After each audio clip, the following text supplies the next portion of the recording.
Bonjour à tous, bienvenue dans cette nouvelle édition. Le projet de loi de finances portant budget de l'État pour l'année 2022 et son annexe fiscale ont été adoptés à l'unanimité par les membres de la Commission des affaires économiques et financières de l'Assemblée nationale. Le budget est de 9 901,1 milliards de francs CFA en hausse de 17,9% par rapport à 2021. C'est ce que nous apprend Cheikh Koné.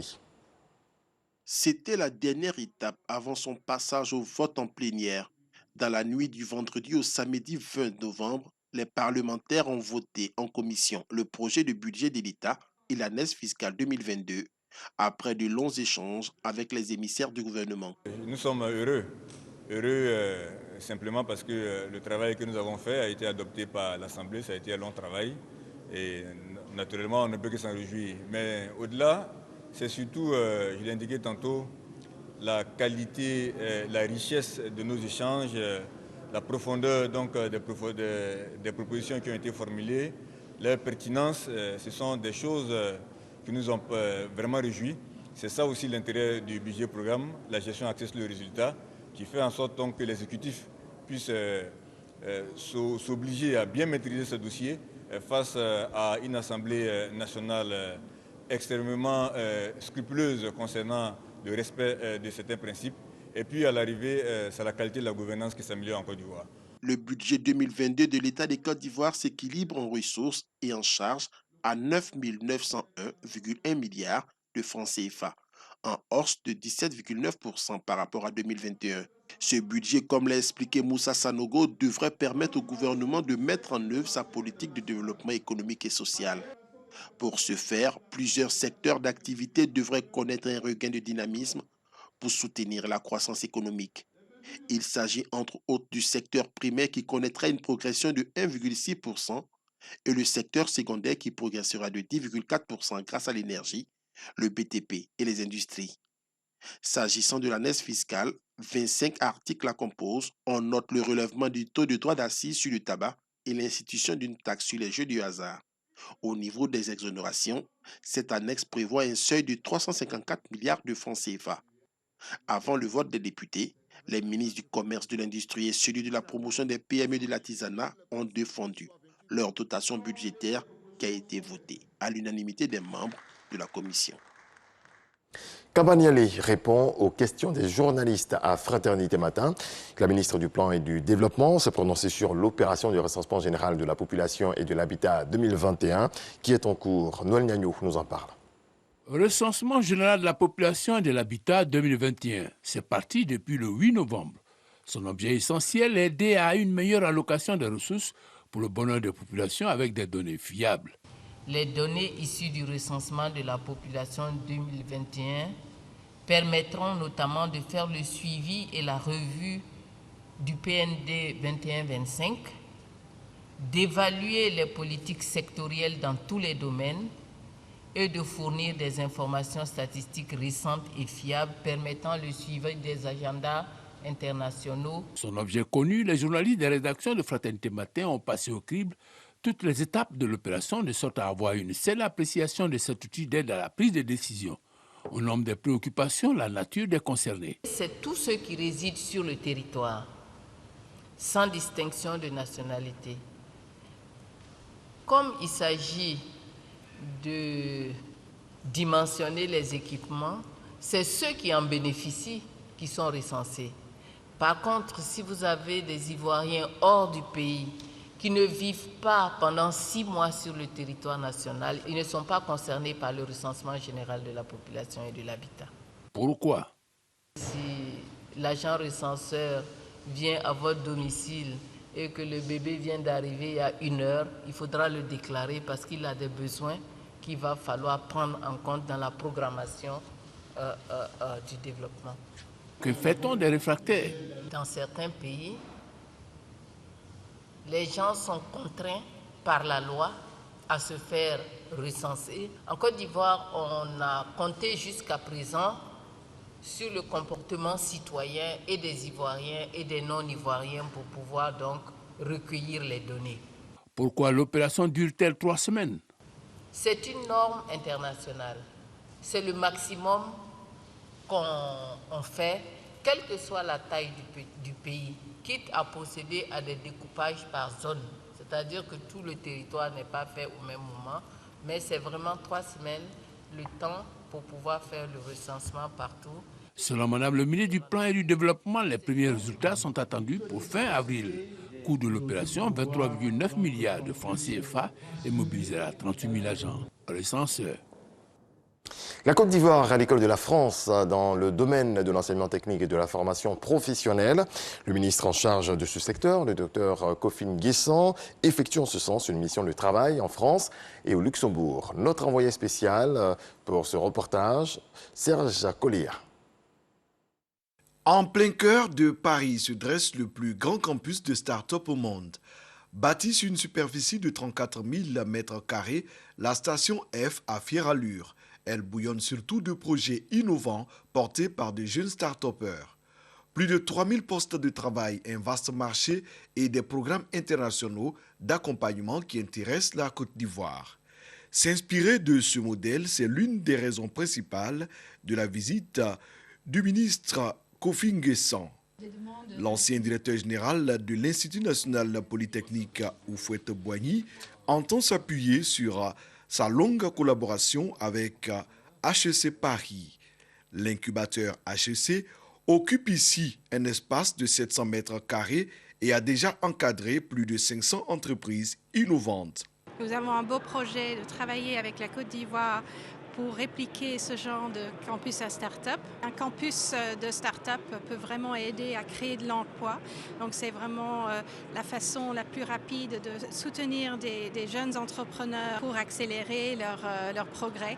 Pour jeter les bases d'une nouvelle dynamique, le ministère de l'Enseignement technique, de la formation professionnelle et de l'apprentissage s'appuie également sur le PNUD, le programme des Nations Unies pour le développement. Nous avons déjà des investissements qui sont en place pour pouvoir véritablement déployer des centres intégrés d'innovation et de technologie. Donc nous avons 6 centres qui sont en train d'être mis en place, un dans le district d'Abidjan, un autre dans le district de Yamoussoukro et 4 autres dans certaines régions où nous avons des pôles de développement et des pôles de croissance. Notre ambition, c'est de participer efficacement à ce programme et d'avoir l'accompagnement d'une institution qui sait le faire comme HEC. Et en venant ce matin ici, c'est de pouvoir comprendre la philosophie même de la station F, de faire en sorte que les centres d'innovation que nous allons créer en Côte d'Ivoire puissent répondre efficacement aux besoins de nos jeunes qui, par ailleurs, attendent qu'ils soient formés et qui créent aussi des emplois et qui deviennent aussi des employeurs parce que de ce fait, ils pourront aussi employer d'autres jeunes. Cette mission de travail du ministre Kofi Nguessan va le conduire en France et au Luxembourg. Services d'observation de la Terre, technologie géospatiale, les services de communication par satellite. La Côte d'Ivoire veut se repositionner sur le marché de l'industrie géospatiale avec l'organisation de l'Africagis 2021 qui a ouvert ses portes ce mardi au Sofitel Hôtel Ivoire sur le thème Innovation et sciences géospatiales pour la croissance et le développement durable de l'Afrique. Le point de Dangui Dangui. Africagis 2021 s'ouvre en même temps que les stands où les entreprises spécialisées dans l'information géospatiale exposent leurs services. David essaie de vendre les services de son entreprise à ce visiteur. Place a également fourni de la formation. Donc pendant 3 semaines, il y a des cadres du BNET qui ont été formés. Leur modèle, ça m'a beaucoup plu parce que c'est une collaboration pour accompagner les États, pour accompagner le secteur privé seulement aussi également. La qualité de l'information détermine la qualité des décisions prises, selon les experts qui plaident par ailleurs pour le développement de l'industrie géospatiale. Un champ de données encore peu exploité en Afrique francophone, notamment en Côte d'Ivoire. Que la Côte d'Ivoire s'implique davantage en investissant massivement, en tout cas dans ce domaine-là, qui est un domaine aujourd'hui qui se passe de commentaires, qui est à la base de tout ce qui est problématique de développement. On ne peut plus rien faire sans le géospatial. Dites-moi un secteur de l'économie ou un secteur social, je vous dirai en quoi le géospatial est critique. Et sans le géospatial, ça ne peut plus se faire. Les autorités misent sur l'Africa GIAS 2021 pour se repositionner sur le marché de l'industrie géospatiale. En abritant cet important rendez-vous, ça permet donc de positionner déjà notre pays dans cet écosystème qui fait plusieurs milliards de dollars donc de chiffre d'affaires annuel. On ne peut plus planifier sans information fiable. Et l'espace justement permet de disposer de ces informations de la façon la plus précise possible. Africa GIAS 2021, c'est 4 jours de travaux avec 500 experts de 60 nationalités sur le thème Innovation et sciences géospatiales pour la croissance et le développement durable de l'Afrique.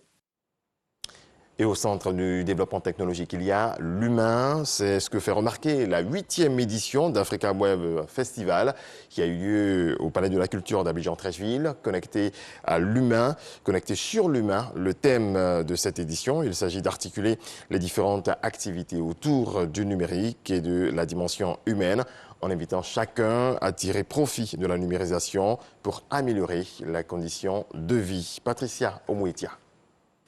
Avec plus de 5000 participants chaque année, Africa Web Festival est le plus important rendez-vous de promotion et d'émulation du numérique en Afrique francophone.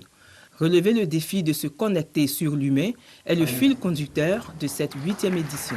On a vu qu'avec la Covid-19 partout dans le monde, l'humain redevient important et on se dit comment on fait pour connecter tout le monde sur l'humain. En fin de compte, on est une plateforme de visibilité pour l'Afrique. Cet événement réunit intervenants de renommée internationale, entrepreneurs, organisations, partenaires institutionnels et grand public pour réfléchir au mieux vivre ensemble par l'innovation, la créativité et l'entrepreneuriat. C'est une aventure qui a commencé depuis plus de 8 ans et il est important aujourd'hui pour nous d'être présents. Et donc le thème connecté sur l'humain nous interpelle particulièrement parce que le groupe RTI œuvre tous les jours à connecter l'ensemble des Ivoiriens sur l'humain. Que l'Afrique est en train de réussir le pari du numérique. On a pas mal d'investissements et quand on parle justement de se connecter à l'humain et d'éthique numérique, c'est aussi la responsabilité en termes de protection des données. Pendant 2 jours, une succession de conférences, ateliers et de tables rondes aura pour ambition de développer de nombreux thèmes, notamment différentes activités autour du numérique et de la dimension humaine. Ce projet porté par Mme Diawara est un projet nécessaire pour l'Afrique qui ne devait pas rater et qui ne doit pas rater la révolution numérique. Et voir que notre pays, avec la créativité de sa jeunesse, l'engagement de ses autorités, prend une part importante dans cette culture du numérique. Africa Web Festival est un événement promu par l'ONG Madingo Agir pour demain. Plusieurs activités sont organisées tout au long de l'année et rassemblent les professionnels du numérique et de l'audiovisuel, le grand public et tout particulièrement la jeunesse numérique entrepreneuriale. Dans le reste de l'actualité en République démocratique du Congo, après les attaques du week-end dernier visant les sites de déplacés en Ituri, la situation humanitaire se dégrade davantage dans la zone. Craignant pour leur vie, des milliers de déplacés se sont rapprochés d'une base temporaire de la MONUSCO dans la localité de Ro, qui abritait déjà plus de 20 000 déplacés. Sur place, ces personnes manquent presque de tout. Et nous vous souhaite le contraire. Merci à toutes et à tous de nous avoir suivis. C'est la fin de ce point de l'actualité. Excellente journée. Paix dans vos foyers.